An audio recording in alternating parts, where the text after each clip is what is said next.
మన మిత్రులందరికీ price action Telugu ఛానల్లోకి స్వాగతం. మనందరం ఎంట్రీ తీసుకునేటప్పుడు ఏం ఆలోచిస్తామంటే చాలా తక్కువ రిస్క్ ఉండాలి, మంచి రివార్డ్ ఉండాలని చెప్పేసి ఆలోచిస్తాం. అయితే ఈ యొక్క సెటప్ అనేది నేను పర్సనల్గా ఫాలో అవుతాను, చాలా ఇష్టమైన సెటప్ నాకు.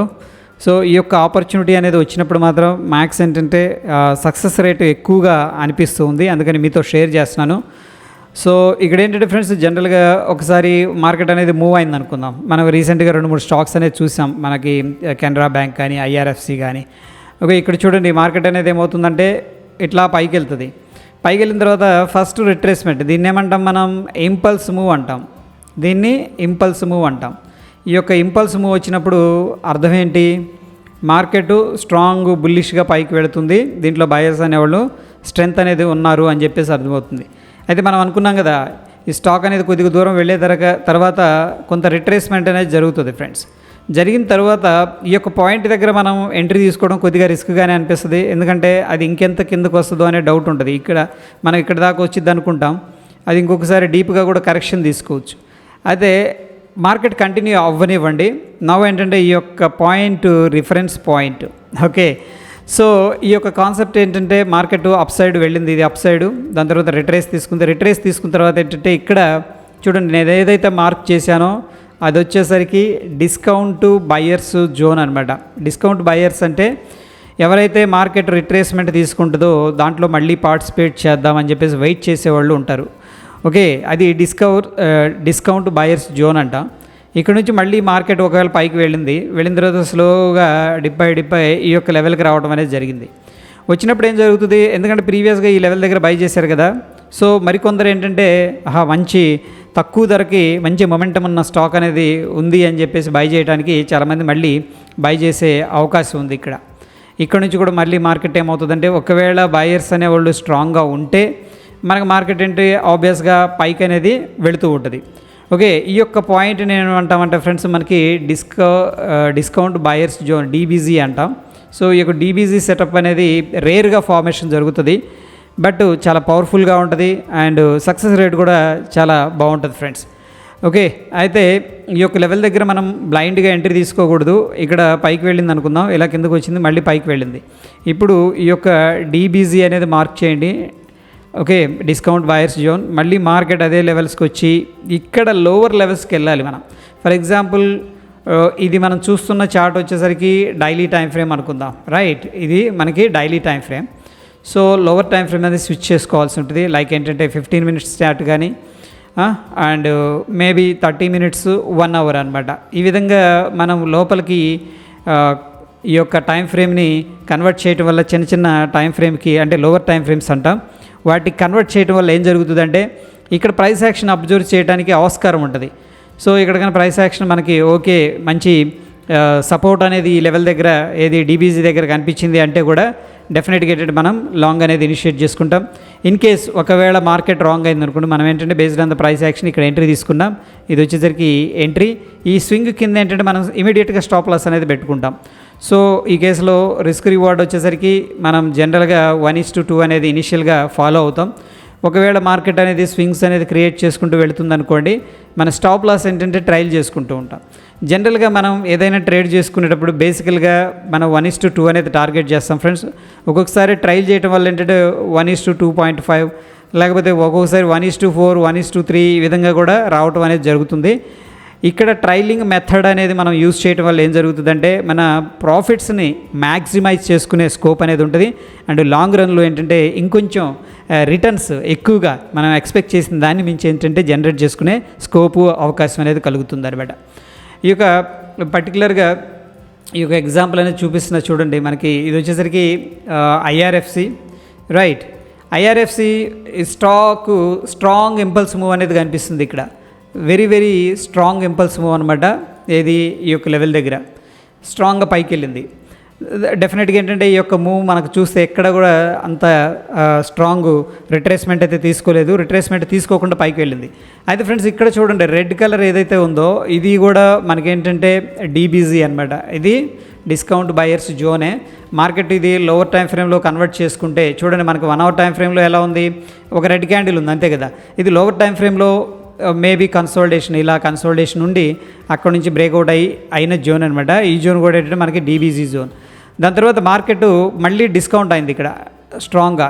ఓకే, ఈ లెవెల్ దగ్గర మనం ఏదన్నా ప్రైస్ యాక్టివిటీ అనేది అబ్జర్వ్ చేసుకొని లాంగ్ ఎంట్రీ అనేది ప్లాన్ చేసుకోవచ్చు. ఓకే, అదేవిధంగా ఫ్రెండ్స్ మనకి ఇక్కడ చూసుకున్నట్టయితే ఈ యొక్క లెవెల్ దగ్గర కూడా ఏంటంటే డిస్కౌంట్ అయింది, ఇక్కడ డిస్కౌంట్ అయింది. బట్ ఇంత రిట్రేస్ తీసుకోలేదు, ఎందుకంటే ఇది మంచి ఫోర్స్లో వెళ్ళిపోతుంది, ఎక్కడ పుల్ బ్యాక్ అనేది తీసుకోలేదు. ఇది యాక్చువల్గా ఏంటంటే స్మాల్ రిట్రేస్మెంట్ అనమాట. ఇది కూడా స్మాల్ రిట్రేస్మెంటే లోవర్ టైం ఫ్రేమ్స్లో. కావాలంటే ఒకసారి ఈ యొక్క లెవెల్ అనేది ఎప్పుడు మనకి 4th ఆగస్టున ఫార్మేషన్ జరిగింది. దాన్ని మనం ఏం చేద్దాం అంటే లోవర్ టైం ఫ్రేమ్ అనేది స్విచ్ చేద్దాం. ముందు ఏం చేస్తున్నానంటే ఈ యొక్క లో అనేది మార్క్ చేస్తున్నాను 44.50. అయితే ఫ్రెండ్స్ ఇక్కడ దీన్ని జోన్లా కన్వర్ట్ చేయాల్సి ఉంటుంది. ఒకసారి నేనేం చేస్తున్నానంటే దాన్ని 1 అవర్ టైం ఫ్రేమ్కి వెళ్ళి చూద్దాం అసలు ఏం జరిగింది అనేది.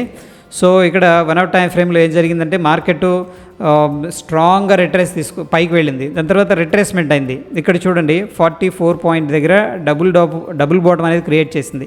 ఎప్పుడైతే మార్కెట్ డిస్కౌంట్ అయిందో బయర్స్ అనేవాళ్ళు మళ్ళీ అగ్రెసివ్గా పార్టిసిపేట్ అనేది చేశారు. మార్కెట్ని ప్రీవియస్గా స్వింగ్ హైని బ్రేక్ చేసుకొని అప్ ట్రెండ్ అనేది కంటిన్యూ చేశారు. దాని తర్వాత ఫ్రెండ్స్ ఇక్కడ మనకి యాక్యురేట్గా చెప్పాలంటే 44.50 లెవెల్ దగ్గర సపోర్ట్ ఉంది, బట్ అక్కడ దాకా రాలేదు. కానీ ఫ్రెండ్స్ అందుకోసం ఏంటంటే ఇది పర్ఫెక్ట్ లెవెల్ కంటే కూడా కొద్దిగా జోన్ అనేది మార్క్ చేసుకోండి. ఓకే, జోన్ అంటే ఈ యొక్క ఏదైతే రిజెక్షన్ జరిగిందో ఈ యొక్క జోన్ని మనం ఏంటంటే ఇక్కడ మార్క్ చేసుకుందాం. కొద్దిగా సపోర్ట్ కాబట్టి దీనికి కలర్ అనేది గ్రీన్ కలర్ అనేది ఇద్దాం, బ్లూ కలర్ కానీ గ్రీన్ కలర్ కానీ. ఇక్కడ చూడండి మళ్ళీ మార్కెట్ ఏమైందంటే డిస్కౌంట్ అయ్యి ఇక్కడికి వచ్చింది. ఇక్కడికి వచ్చిన తర్వాత మనం ఏం చెప్పుకున్నాం, ఎంట్రీ తీసుకోవద్దు. ఎందుకంటే ఫ్రెండ్స్ ఇక్కడ మార్కెట్ ఫాలో అవుతుంది, గమనించండి, ఫాలో అవుతుంది. మనం ఇక్కడ సపోర్ట్ తీసుకోకూడదు, అదే ఎంట్రీ తీసుకోకూడదు. ఒకవేళ మార్కెట్లో రియాక్షన్ కనిపిస్తే మాత్రం ఎంట్రీ అనేది తీసుకోవాలి. ఈ కేసులో రియాక్షన్ కనిపించింది. నేనేం చేస్తున్నానంటే సేమ్ చార్ట్ని 15 మినిట్స్ టైం ఫ్రేమ్ కన్వర్ట్ చేస్తున్నాను. 15 మినిట్స్ టైం ఫ్రేమ్లో మనం అబ్జర్వ్ చేస్తే స్ట్రాంగ్గా సెల్లింగ్ వచ్చి పడేసింది ఇక్కడికి 45 దగ్గరికి అప్రాక్సిమేట్గా ప్రీవియస్ జోన్లో. బట్ రిజెక్షన్ చేశారు. దాని తర్వాత మళ్ళీ హ్యామర్ ఫామ్ అయింది. దాని తర్వాత ఫాలోఅప్ క్యాండిల్ అనేది కనిపిస్తుంది. బట్ ఫ్రెండ్స్ ఇక్కడ చక్కగా ఒక కన్సోలిడేషన్ బ్రేక్అవుట్ అయితే జరిగిందనమాట. ఓకే, డౌన్ సైడ్ వచ్చాడు కానీ ఇది మనకి ఏమర్థమవుతుంది, ఈ క్యాండిల్ బ్రేక్అవుట్ అయితే మనం ఏమంటాం, దీన్ని ట్రాప్ క్యాండిల్ అంటాం. బట్ ఇది ట్రాప్ క్యాండిల్ తీసుకోవడం అంటే మనకి ఏంటంటే కొద్దిగా ఎక్స్పెన్సివ్ ఉంది ఇక్కడ, ఎందుకంటే మార్కెట్ ఇక్కడెక్కడో స్టార్ట్ అయ్యి వెళ్తూ ఉంది. బిఫోర్ దట్ మనం కన్నా కొంచెం అలర్ట్గా ఉంటే ఓకే, ఇది వచ్చేసరికి డీబీజీ జోన్ దగ్గర మనకి స్ట్రాంగ్ సపోర్ట్ అయితే తీసుకుంది అని చెప్పేసి కొద్దిగా పేషెన్సీ ఉంటే మనకి ఏంటంటే స్ట్రాంగ్ కన్సోలిడేషన్ ఉంది. ఇంత డైరెక్షన్లో ఎంట్రీ తీసుకుందాం. ఇంత డైరెక్షన్ ఏంటి, ఈ డైరెక్షన్ అప్ సైడే కదా, ప్రీవియస్గా ఉన్న ట్రెండ్ కూడా మనకి అప్ సైడే. ఇప్పుడు మనకి డీబీజీ జోన్ నుంచి కూడా మనకి అప్ సైడ్ ట్రెండ్ అనేది కనిపిస్తుంది కాబట్టి ఇక్కడ ఎంట్రీ తీసుకుంటాం. ఒకవేళ మనం రాంగ్ అయితే అవకాశం కూడా ఉంటుంది కదా, ప్రాబబిలిటీ. సో ఈ లో అనేది మనం స్టాప్ లాస్ పెడతాం, ఇక్కడ ఎంట్రీ. సో ర్యాలీ అనేది చేయనిద్దాం. నెక్స్ట్ మనం ఏం చేసుకోవచ్చు, ట్రైల్ చేసుకోవచ్చు అనమాట. ఓకే, ప్రాబబ్లీ ఈ లెవెల్ దగ్గర మేబీ స్టాప్ లాస్ అనేది హంట్ అయ్యింది అనుకోవచ్చు. ఓకే, ఈ సిచ్యువేషన్లో మనం చూసుకున్నట్టయితే ఒకవేళ ఈ కన్సోలిడేషన్ అయితే నాకు చాలా బాగా అనిపించింది. ఈ యొక్క హై పైన మనం ఎంట్రీ తీసుకొని ఇనీషియల్గా ఈ యొక్క స్టాప్ లాస్ అనేది పెట్టుకుంటే ఇది చాలా పైకి వెళ్ళింది, దగ్గర 1:8కి వెళ్ళింది. ఎందుకంటే చాలా స్మాల్ స్టాప్ లాస్ ఉందన్నమాట. కొద్దిగా రిస్క్ ఎక్కువ తీసుకోవాలి అంటే కూడా ఈ యొక్క లెవెల్ దాకా మీరు తీసుకోవచ్చు. ఓకే, ఇక్కడ దాకా పెట్టొద్దులేండి, ఎందుకంటే ఇది మరి చాలా వైడ్ అయిపోద్ది. అట్లీస్ట్ ఈ స్వింగ్లో అనమాట ఇనీషియల్గా స్టాప్ లాస్ అనేది ఇక్కడ మనం ఎంట్రీ తీసుకుంటాం, ఇది స్టాప్ లాస్ అనేది పెట్టుకుంటాం, మన టార్గెట్ అనేది 1:2 అనేది పెట్టుకుంటాం. ఈ కేసులో వెరీ బిగ్ స్టాప్ లాస్ అనేది మనం తీసుకున్నప్పుడు కూడా ఏంటంటే 1:4.25 అనేది రావడం జరిగింది. సో ₹4.25 మనకి ₹1 రిస్క్ చేస్తే ఈ కేసులో వచ్చింది. మేబీ ఎంటైర్ ₹4 అనేది తీసుకోలేకపోయినా అట్లీస్ట్ 1:2, 1:3 అనేది మనమైతే ప్లాన్ చేసుకోవచ్చు ఫ్రెండ్స్. అండ్ రీసెంట్గా కెనరా బ్యాంక్ అనేది గ్రూప్లో కూడా పోస్ట్ చేశాను, కమ్యూనిటీ పోస్ట్లో కూడా, కమ్యూనిటీలోనా ఇక్కడ చూడండి డైలీ టైం ఫ్రేమ్ అనేది మనం చూసుకున్నట్టయితే దీంట్లో కూడా ఏంటంటే ఎప్పుడు కూడా ఇంపల్స్ మూవ్స్ అనేది ఫాలో అప్ చేయండి. ఫస్ట్ మనకు కావాల్సింది ఏంటంటే వెరీ స్ట్రాంగ్ మూవ్ అనమాట. స్ట్రాంగ్ మూవ్ వచ్చినప్పుడు కెనరా బ్యాంక్ చాలా స్ట్రాంగ్గా మూవ్ అయింది, మనం దీంట్లో లేమే అని చెప్పేసి అనిపిస్తూ ఉంటుంది. మార్కెట్ ఎప్పుడు కూడా డిస్కౌంట్ ఇస్తుంది, ఆపర్చునిటీ ఇస్తుంది అనమాట. ఎందుకంటే మార్కెట్లో పార్టిసిపెంట్స్ కావాలి, లిక్విడిటీ ఉండాలి, బై సేల్ జరగాలంటే మార్కెట్ అనేది ఆస్కిలేట్ అవుతూ వెళ్తూ ఉంటుంది అనమాట. ఈ యొక్క లెవెల్ అనేది మార్క్ చేసుకోండి జస్ట్. ఓకే, ఇనిషియల్గా ఈ లెవెల్ అనేది మార్క్ చేసుకోండి. అండ్ దీన్ని ఏంటంటే స్ట్రాంగ్ సపోర్ట్ అనమాట ఇది. అందుకని నేను ఏంటంటే గ్రీన్ కలర్ అనేది మార్క్ చేస్తున్నాను. ఎందుకు ఇది సపోర్ట్ అంటున్నానంటే ప్రీవియస్గా ఒక ఇంపల్స్ మూవ్ వచ్చి రిట్రేస్మెంట్ అనేది తీసుకుంది కాబట్టి ప్రాబబిలిటీ ఉంది.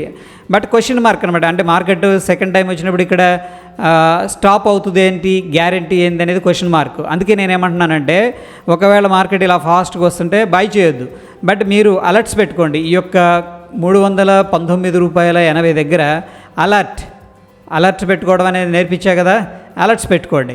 ఓకే, ఇటువంటి ఒక 4-5 స్టాక్స్ అనేది సెలెక్ట్ చేసుకొని మార్కెట్ వచ్చింది అబ్జర్వ్ చేయండి. ఇప్పుడు వాచ్ లిస్ట్కి యాడ్ చేసుకోండి ఈ స్టాక్ని. ఓకేనా, దాని తర్వాత మనం అబ్జర్వ్ చేస్తూ ఉంటాం. ఇటువంటి 4-5 స్టాకులు అనేది మనం పెట్టుకొని ఉంటే ఏదో ఒక స్టాక్లో డెఫినెట్గా రావడం అనేది జరుగుతుంది. ఇక్కడ కెనరా బ్యాంక్లో ఎందుకు మనం లాంగ్ ఆపర్చునిటీ తీసుకోవాలి అంటే నేనేం చేస్తానంటే సింపుల్గా 1 hour టైం ఫ్రేమ్ అనేది తీసుకెళ్తున్నాను ఫ్రెండ్స్. ఇది ప్రీవియస్ డే అనమాట. అంటే 31st ఆగస్ట్ ఏం జరిగిందంటే మనకి ఈ యొక్క 319.8 లెవెల్ ఏదైతే ఉందో అక్కడికి వచ్చినాక హ్యామర్ ఫార్మేషన్ జరిగింది. అండ్ ఆఫ్ కోర్స్ ఏంటంటే వెరీ గుడ్ సెల్ ఆఫ్ అనమాట. ఇండేషేషన్. సో స్ట్రాంగ్ సెల్లింగ్ క్యాండిల్ వచ్చింది. దాని తర్వాత అన్ని డోజీలు ఫార్మ్ అవుతున్నాయి. ఇప్పుడు ఏం జరుగుతుంది, ఎయిదర్ అప్ సైడ్ అయినా వెళ్తుంది లేదా డౌన్ సైడ్ అయినా వెళ్తుంది కదా. ఇప్పుడు మనం ప్రైస్ యాక్షన్ అనేది అబ్జర్వ్ చేస్తే నెక్స్ట్ డే ఏం జరిగింది అనేది మనం చూస్తే ఇక్కడ డైరెక్ట్గా 319 ఏదైతే జోన్ అనుకున్నామో అప్రాక్సిమేట్గా 320 అంటున్నాను నేను. ఆ లెవెల్ దగ్గర నుంచి కూడా స్ట్రాంగ్ బాయింగ్ యాక్టివిటీ అయితే కనిపించింది. నేనేం చేస్తున్నానంటే దీన్ని 15 minutes కన్వర్ట్ చేస్తున్నాను చూడండి. Okay friends, strong buying activity అయితే కనిపించింది. సో ప్రాబబ్లీ ఏంటంటే మనకి ఇక్కడ ఈ యొక్క క్యాండిల్ పైన ఎంట్రీ, ఈ క్యాండిల్ పైన ఎంట్రీ తీసుకోవచ్చు. లేదు ఇంకొంచెం మనకి కన్ఫర్మేషన్ కావాలంటే కూడా ఈ యొక్క ప్రీవియస్గా రెసిస్టెన్స్ లెవెల్ ఉంది. అండ్ మోరోవర్ ఏంటంటే చక్కగా మనకు చూడండి ఇన్సైడ్ క్యాండిల్ ఫార్మేషన్ జరిగింది. ఏది ఈ గ్రీన్ క్యాండిల్ లోపల రెడ్ క్యాండిల్, దాని తర్వాత మళ్ళీ పైకి రావడం అనేది స్టార్ట్ చేసింది. సో ప్రాబబ్లీ ఏంటంటే ఇక్కడ ట్వీజర్ బాటమ్ కూడా ఫార్మేషన్ జరిగింది. సో ఎనీహౌ ఇక్కడ మీ కన్వీనియన్స్ని బట్టి based on the price action entry తీసుకోవచ్చు. నేనైతే ప్రిఫరబుల్గా ఏంటంటే ఈ యొక్క లెవెల్ పైన బ్రేక్అవుట్ అయితే ఎంట్రీ తీసుకుంటాను. ఇనిషియల్గా ఈ యొక్క స్టాప్ లాస్ అనేది మెయింటైన్ చేస్తాం. ఒకవేళ మార్కెట్ అనేది కిందకు వచ్చింది అనుకోండి ఫ్రెండ్స్, ఇది మంచి క్యాండిల్ అనమాట. ఇది ఇన్సైడ్ క్యాండిల్. ఆ క్యాండిల్ హై బ్రేక్అవుట్ అయితే మనం ఈ యొక్క అప్ సైడ్ అనేది ఎంట్రీ తీసుకోవచ్చు. ఈ కేసులో ఏంటంటే మనకి 1:2.2 అనేది రావడం జరిగింది. అంటే ₹2.20 అనేది ప్రాఫిట్ అనేది రావడం జరిగింది. ఇది రూపాయి అనేది రిస్క్ తీసుకుంటే ఈ కేసులో మన టార్గెట్ అయితే 1:2 అనేది ట్రయల్ అయితే చేసుకోవచ్చు. ఒకవేళ ఈ లెవెల్కి ట్రయల్ చేసుకోవచ్చు ఇనీషియల్గా, దాని తర్వాత ఇక్కడికి ట్రయల్ చేసుకోవచ్చు. ఓకేనా ఫ్రెండ్స్, ఫర్ ఎగ్జాంపుల్ అనుకుందాం ఈ కేసు దాకా ట్రయల్ చేసుకున్నాం. ఓకే, ఈ కేసు దాకా ట్రయల్ చేసుకున్నాం. ఈ కేసు ఏది 328, మన యొక్క టార్గెట్ అయితే రాలేదు కదా. బట్ చూడండి స్టిల్ మనకి 1.61 రిస్క్ రివార్డ్ అనేది రావడం జరిగిందనమాట. అంటే మనకి ₹1 అనేది రిస్క్ చేస్తే ₹1.61 అనేది ప్రాఫిట్ అనేది రావడం జరిగింది. స్టిల్ గుడ్ కదా, ఎందుకంటే మనం ట్రయల్ చేసుకుంటూ వెళ్ళిపోయాం ఏది 15 minutes టైం ఫ్రేమ్లో. సో ఈ విధంగా ఏంటంటే మనం ట్రయల్ చేసుకుంటాం అండ్ మన యొక్క రిస్క్ని తగ్గించుకుంటాం. అండ్ ఇక్కడ లేదు, మన ఎంట్రీ ఎక్కడికి వెళ్ళిపోయింది, ఈ ట్రయల్ చేసుకున్నప్పుడు ప్రీవియస్గా ఎంట్రీ ఎక్కడ ఉందంటే ఈ లెవెల్ దగ్గర ఉంది కదా. ఇప్పుడు ట్రయల్ చేసేసరికి ఇక్కడికి వచ్చేసింది. రానివ్వండి, ఇక్కడ స్టాప్ లాస్ అనేది తీసుకోండి. స్టిల్ ఏంటంటే మనకి ₹1.60 అనేది ప్రాఫిట్ వస్తుంది. ఏది ₹1 రిస్క్ చేసినందుకు. స్టిల్ ఇట్ ఈజ్ 1.5 పైన ఉంది కదా, దట్ ఈజ్ ఆల్సో గుడ్ అనమాట. సో ఈ విధంగా ఏంటంటే ఈ యొక్క పర్టికులర్ సెటప్ మీద మీరు ప్రాక్టీస్ అనేది చేయండి, బ్యాక్ టెస్ట్ చేయండి. డెఫినెట్గా ఈ ఆపర్చునిటీస్ అనేది కొద్దిగా రేర్గా ఉంటాయి, బట్ స్టిల్ ఏంటంటే వెరీ గుడ్ ఆపర్చునిటీ అనమాట. దానికోసం మనం ఒక ఇంపల్స్ మూవ్ ఉన్న స్టాక్స్ని వాచ్ లిస్ట్ పెట్టుకుంటాం అండ్ అక్కడ అలర్ట్స్ పెట్టుకుంటాం. అటువంటి ఆపర్చునిటీ వస్తే మనకి లో రిస్క్ ఉంటుంది, చాలా తక్కువ రిస్క్ ఉంటుంది అనమాట. Okay, that is all about ఏంటంటే ఈ యొక్క setup friends. Hope video help అయిందని చెప్పేసి అనుకుంటున్నాను. స్టిల్ మీకు ఏదైనా డౌట్స్ ఉంటే కింద కామెంట్ రూపంలో తెలియజేయండి. అండ్ మోరోవర్ మనం పెడుతున్న ఎఫర్ట్స్ మీకు హెల్ప్ అవుతున్నాయి అనుకుంటే మన ఛానల్ తప్పకుండా లైక్ చేయండి. ఆ లైక్ ద్వారా ఏంటంటే మీ యొక్క సపోర్ట్ అనేది తెలియజేయండి. కొత్త వాళ్ళు మన ఛానల్ చూస్తూ సబ్స్క్రైబ్ చేసుకోకపోతే తప్పకుండా సబ్స్క్రైబ్ చేసుకోండి ఫ్రెండ్స్. మరొక ఎపిసోడ్లో మళ్ళీ